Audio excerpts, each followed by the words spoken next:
কয়েকদিন থেকে একটা বিষয় আমার মাথায় খুবই ঘুরপাক করছে, চিন্তায় ঘুম আসতেছে না, মানে এই রকম অবস্থা।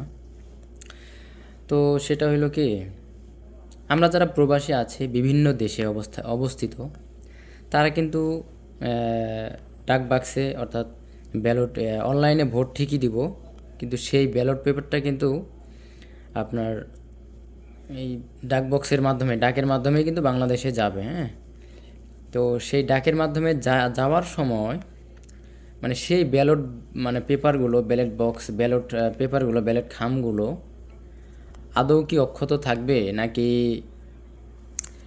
কোনো এক গোষ্ঠী, কোনো এক চক্রান্তবিদেরা সেই মানে ব্যালট পেপারগুলো নিজের নিজের আওতায় নিয়ে আবার কোনো কারচুপি করবে কিনা, এই বিষয়টা আসলে যারা আমরা প্রবাসীরা আছি তারা তো সঠিকভাবেই ভোটটা দিব, কিন্তু ধরেন তারা এগুলো হাতে নিয়ে আবারও নতুন করে আরেকটা করে টিক দিল, তখন কিন্তু সব ভোট পচা যাবে। ঠিক আছে, তো এই বিষয়টা আমার মাথায় কেন জানি আসতেছে।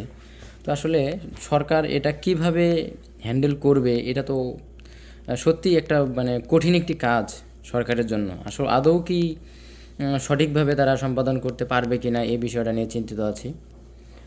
তো শেষ পর্যন্ত আসলে এটা দেখার বিষয় যে কোন দিকের ভোট কোন দিকে যায়। তো এটা কিন্তু একটা মানে সমূহ সম্ভাবনা আছে ভোট কারচুপি করারও। কারণ পোস্টাল ভোট বিডি অ্যাপের মাধ্যমে যারা ভোট দিব তারা কিন্তু তাদের নির্দিষ্ট পছন্দের প্রতীকেই ভোট দিবে।